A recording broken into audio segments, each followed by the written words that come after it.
नमस्कार दोस्तों, स्वागत है आप सभी का ऑनलाइन अड्डा फर्स्ट डी चैनल पर। फिर से दोस्तों आप सभी के बीच हाजिर लेटेस्ट अपडेट के साथ में इस वीडियो में दोस्तों बात करेंगे 69,000 शिक्षक भर्ती को लेकर। जैसा कि दोस्तों आप सभी को पता है कि 69,000 का मामला सुप्रीम कोर्ट में लिस्टेड था। लिस्टेड हो जाने के बाद से अभ्यर्थी को कहीं ना कहीं उम्मीदें बनी कि कट ऑफ मुद्दे का ऑर्डर आने वाला है, लेकिन ऐसे में कट ऑफ मुद्दे का ऑर्डर तो नहीं आया। लेकिन जो ऑनलाइन अड्डा फर्स्ट डी चैनल के माध्यम से आपको बार बार कहा जा रहा था, लगभग वैसा ही आप सभी को यहाँ से देखने के लिए मिला। तो बना हुई सारी अपडेट हम कवर करते हैं। वीडियो को लाइक और शेयर करना बिल्कुल ना भूलें। जिन्होंने चैनल को सब्सक्राइब नहीं किया, चैनल को सब्सक्राइब करके साथ में बेल आइकन को अवश्य दबा लें। ज़्यादा जानकारी आप सभी टेलीग्राम चैनल या फिर वेबसाइट पर विजिट कर सकते हैं। लिंक आप सभी को वीडियो की डिस्क्रिप्शन में मिल जाएगा। बहुत सारे अभ्यर्थी के मन में सवाल है कि ऑर्डर किस दिन सुनाया जाएगा, कब तक ऑर्डर आएगा। 31,000 को लेकर जज साहब की तरफ से क्या कहा गया, 37,339 के बारे में क्या कहा गया, साथ में कट ऑफ का मुद्दा किसके पक्ष में आने वाला है। सोशल मीडिया पे इसको लेकर भी कहीं ना कहीं चर्चाएं हैं, क्योंकि यहाँ पे 31,000 को लेकर कुछ भी नहीं कहा है। तो अभ्यर्थी को लग रहा है कि ऐसे में जो ऑर्डर है वो कुछ भी आएगा, मतलब 60% आने की संभावना है। तो सारी चीज़ों को हम इस वीडियो में क्लियर करेंगे, लेकिन सबसे पहले बताना चाहूँगा कि आज की सुनवाई के अंदर क्या क्या हुआ। जैसा कि पिछले वीडियो के माध्यम से बताया गया कि सुनवाई के लिए जैसे ही मामला लिस्टेड हुआ, जैसे ही पहले नंबर पर आपका याचिका लगी हुई थी सप्लीमेंट्री के अंदर, ललित सर की तरफ से उस मुद्दे को उठाया गया और जैसे ही उसमें पूछा गया कि मामला क्या है, तो मामला आईए के माध्यम से 31,661 भर्ती पर रोक लगाने की जो बात है वो की गई। तो ऐसे में ललित सर की तरफ से जो पहला जवाब था वो यही दिया गया कि अगले हफ्ते जो आदेश है वो सुनाने जा रहे हैं। तो ऐसे में किसी प्रकार की कोई भी आईए के माध्यम से या फिर जो हमने अंतरिम आदेश दिया था उसके ऊपर कोई भी आदेश नहीं देना चाहेंगे जब तक कट ऑफ मुद्दे का ऑर्डर पब्लिश नहीं हो जाता है। तो ऐसे में यहाँ से स्पष्ट हो जाता है कि जज साहब की तरफ से ऑर्डर तैयार हो गया है। ठीक है, अगले हफ्ते आपके सामने जो ऑर्डर है वो देखने के लिए मिल जाएगा। लेकिन उनकी तरफ से दो बातें काफ़ी महत्वपूर्ण कही गई। उनका कहना था कि चाहे वो आईए के माध्यम से हो या फिर सरकार की तरफ से 31,000 शिक्षकों की नियुक्ति करवाई गई हो, जो चयनित अभ्यर्थी उसी में से उठाया गया है। तो ऐसे में फिलहाल अभी उस पर कोई भी आदेश वो नहीं देना चाहते थे, क्योंकि जो मेन आदेश है वो आने वाला है 1 हफ्ते के अंदर।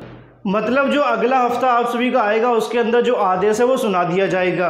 तो ऐसे में अभी जज साहब की तरफ से आदेश किसके पक्ष में आएगा, कैसे आएगा, इसके बारे में कोई जानकारी नहीं दी गई है। मतलब स्पष्ट है उनकी तरफ से ये कहा गया कि सरकार जो भी कर रही है वो एक अलग चीज़ है और ये बिल्कुल अलग ही है, क्योंकि जो कोर्ट का ऑर्डर होगा वही लास्ट होगा। चाहे सरकार 37,339 को भी नियुक्ति दे दे या जो मर्जी कर दें बीच में, लेकिन जब तक सुप्रीम कोर्ट का आदेश आएगा वही लास्ट माना जाएगा। ठीक है, तो ऐसे में अभी इस प्रकार की चीज़ों को लेकर आप लोग परेशान मत होइए और ना ही अंदाजे अनुमान पे आप लोग चलिए। लेकिन ऐसे में ये भी बताना चाहूँगा कि ऑर्डर किस तारीख को आने वाला लगातार अभ्यर्थी पूछ रहे थे। ये जानकारी ललित सर के माध्यम से बिल्कुल नहीं दी गई है कि किस तारीख को जो ऑर्डर है वो आ जाएगा। लेकिन ऐसे में आप लोग अंदाज़ा लगा सकते हैं कि सोमवार से लेकर फ्राइडे के बीच में ऑर्डर आने की प्रबल संभावना है। 69,000 के लिए बुधवार का दिन काफ़ी शुभ रहा है। इससे पहले कई बार बुधवार को आपकी सुनवाई हुई है सिंगल बेंच डबल बेंच के अंदर। तो उम्मीदें मान के चलिए बुधवार के बाद आपका ऑर्डर कभी भी आ जाएगा। वैसे बुधवार से लेकर और फ्राइडे के बीच में ऑर्डर आने की संभावना ज़्यादा है, क्योंकि सोमवार को फेस केसेस की संख्या ज़्यादा होती है। तो ऐसे में जो भी अपडेट होगी आप सभी को कॉलेज के माध्यम से मिल जाएगी। किस दिन ऑर्डर आएगा ये भी दोस्तों मैंने आप सभी को बता दिया है। अब ऐसे में बहुत सारे अभ्यर्थी इस चीज़ को लेकर भी कह रहे थे कि क्या गारंटी है ऑर्डर अगले हफ्ते आ जाएगा। तो गारंटी के लिए आपको ललित सर के पास जाना पड़ेगा, इसके अलावा दूसरी गारंटी कोई नहीं मिल सकती, क्योंकि जो यहाँ पे जजेस की तरफ से कहा गया वही आपको बता दिया है। तो ऐसे में थोड़ा पेशेंस रखना पड़ेगा। कहीं ना कहीं आप लोग परेशान हैं 2 साल से, इसका मतलब ये नहीं है कि जजेस जो आपको कह रहे हैं उसको लेकर भी आप लोग परेशान होंगे। तो दूसरा सवाल आपका यहाँ पर क्लियर हो जाता है। तो बुधवार से लेकर आपके बीच में ऑर्डर कभी भी आ जाएगा। वैसे सोमवार को भी आ सकता है, लेकिन फेस केसेस ज़्यादा होते हैं तो इसलिए कई बार आपको इंतजार करना पड़ सकता है। वहीं दूसरी तरफ बात करें 31,277 के बारे में, उनकी तरफ से यहाँ पे स्पष्ट किया गया है कि अभी जो सरकार की तरफ से किया गया उसके बारे में कुछ भी नहीं कहना चाहेंगे, ना अंतरिम आदेश को लेकर कोई आदेश पारित करेंगे, क्योंकि जो मेन जजमेंट है वो आने वाला है। अब ऐसे में एक मांग ये रखी गई कि 37,339 शिक्षक यहाँ से बाहर हैं, उनके लिए क्या होगा, या फिर जो हाई मेरिटोरियस कैंडिडेट 31,000 से बाहर हो गए तो उसके बारे में भी उनकी तरफ से कोई सुनवाई ना करते हुए सिर्फ जजमेंट का हवाला दिया गया। उसके बाद याचिका को यहाँ से हटा दिया। मतलब उनका कहना था कि सभी याचिकाएं डिस्पोज होने जा रही हैं, एक बार इंतजार करें लास्ट ऑर्डर आने का। जैसे ही ऑर्डर आएगा सारी चीज़ें आपकी स्पष्ट हो जाएंगी, उसी से आपकी जो चीज़ें वो साफ़ हो जाएंगी। मतलब स्पष्ट है कि ऑर्डर आएगा उसके बाद में आपके सामने सारी चीज़ें स्पष्ट होंगी। वहीं दूसरी तरफ बात करें 31 और 37 के बारे में, अभी फ़िलहाल ऑर्डर का ही आपको इंतज़ार करना पड़ेगा। वहीं दूसरी तरफ एक सबसे बड़ा सवाल यहाँ पे देखने के लिए मिलता है, जो कि है किसके पक्ष में ऑर्डर आएगा। इसको लेकर लगातार अभ्यर्थी हर समय कहीं ना कहीं सवाल का जवाब देने के बाद भी अभ्यर्थी इसका दोबारा से सवाल पूछ लेते हैं। अब ऐसे में सवाल आप सभी का यह है कि ऑर्डर किसके पक्ष में आने वाला है। सोशल मीडिया पर दो तरह की जानकारी आपको देखने के लिए मिलेगी, जहां पे लोगों की तरफ से ये कहा जा रहा है कि 31,000 भर्ती पर स्टे नहीं लगाया गया, इसका मतलब साफ है कि ऑर्डर आपका 60-65 पे आने वाला है। तो 31,000 भर्ती के बारे में ललित सर की तरफ से दोनों सुनवाई में पूछा तक नहीं गया है और ना ही उनकी तरफ से इस मामले को सुना गया है। तो ऐसा बिल्कुल भी नहीं है कि ऑर्डर इसके आधार पर हम समझें, लेकिन हाँ जो चीज़ें मैंने आपको पहले बताई हैं, क्योंकि हम यहाँ पे कहीं ना कहीं पॉइंटों के आधार पर चलते हैं। डबल बेंच के ऑर्डर को अगर देखा जाए, काफ़ी मजबूती से जो ऑर्डर है वो लिखा गया था पंकज जायसवाल सर की तरफ से, अभी तो रिटायर हो चुके हैं सितंबर के अंदर।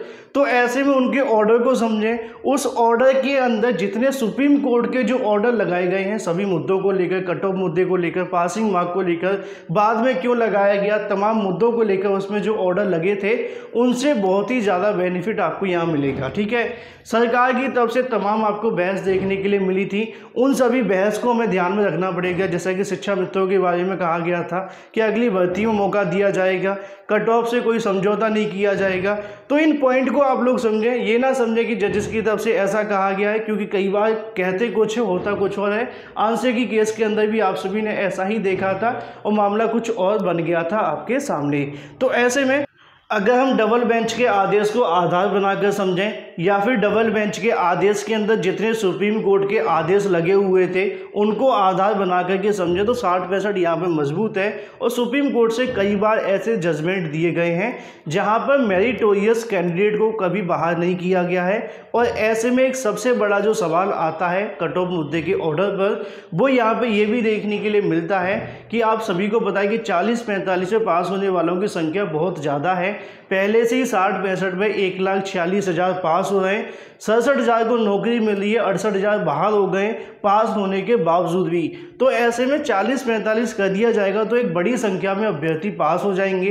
इसका भी एक बड़ा आपको नुकसान देखने के लिए मिलेगा, जिसके अंदर आप सभी को पता है कि जो सरकार की तरफ से शिक्षक भर्ती करवाई गई थी उसमें जो टॉप मेरिटोरियस कैंडिडेट होंगे वो अच्छा गुणांक लाकर भी शिक्षा मित्रों के गुणांक की वजह से बाहर हो जाएंगे अगर 40-45 होगा। और ये सारी चीज़ें सरकार की तरफ से और जो बीएड बीटीसी अधिवक्ता थे उनकी तरफ से कोर्ट के अंदर रखी गई हैं। तो कहीं ना कहीं इन सभी मुद्दों को लेकर आपको समझने की आवश्यकता है। अगर आप किसी पॉइंट को लेकर सोशल मीडिया पर बहस करते हैं तो उसका बेनिफिट नहीं है। जो पॉइंट हमने पहले सुने थे सुनवाई के दौरान, हमने तमाम विश्लेषण के माध्यम से आपको समझाया था कि ये पॉइंट काफ़ी ज़्यादा मजबूत हैं।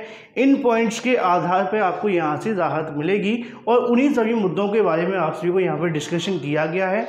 तो ऑर्डर के बारे में सबसे बड़ा जो सवाल आप सभी का होता है किसके पक्ष में आएगा, या फिर एक साथ में दूसरा सवाल भी होता है कि बीएड के ऊपर कोई खतरा तो नहीं है। बीएड से याद आता है एक 12/0/2020 एक डायरी नंबर जो डाला गया था, उसके अंदर एक पिटीशन में ये भी लिखा हुआ था कि यहाँ 31,000 के अंदर बीएड को नियुक्ति क्यों दी जा रही है, क्योंकि अभी बीएड इस भर्ती के अंदर होगा कि नहीं होगा इसको लेकर भी फैसला होना है।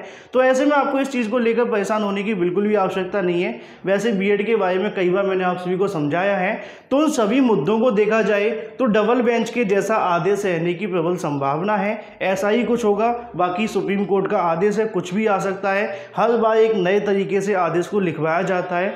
तो पूरे अंदाजे अनुमान से आपको दूर रहने की आवश्यकता है। जो समय समय पर आप सभी को ऑनलाइन अड्डा फर्स्ट स्टडी चैनल के माध्यम से समझाया गया है उसी को लेकर आप सभी आगे बढ़िए। बाकी ऑर्डर को लेकर डिमोटिवेट मत होइए। अगर आपको एक हफ्ते इंतजार करना पड़ रहा है तो उम्मीद है कि एक हफ्ते के बाद आपको यहाँ से बेनिफिट मिलेगा, लेकिन अभी तक 31,000 को लेकर कोई भी रोक नहीं है। जो भी अभ्यर्थी कर काउंसलिंग कराने जा रहे हैं उन सभी को ढेर सारी शुभ, लेकिन जो 37,339 की तरफ से कल की तारीख में किया गया था उन सभी को ढेर सारी शुभकामनाएं, क्योंकि उनको आज एक खुशखबरी भी मिल गई है और उम्मीद करते हैं कि अगले हफ्ते भी आपको जल्द खुशखबरी मिलेगी। बाकी जो भी जैसी भी जानकारी सुप्रीम कोर्ट की तरफ से निकलेगी सप्लीमेंट्री कॉलेजेस के माध्यम से या फिर कट ऑफ मुद्दे के ऑर्डर के बारे में, सबसे पहले आप सभी को ऑनलाइन अड्डा फर्स्ट स्टडी चैनल के माध्यम से मिलती रहेगी। वीडियो को लाइक और शेयर करना बिल्कुल ना भूलें। फिलहाल इस वीडियो के माध्यम से इतना ही। Thank you for watching this video.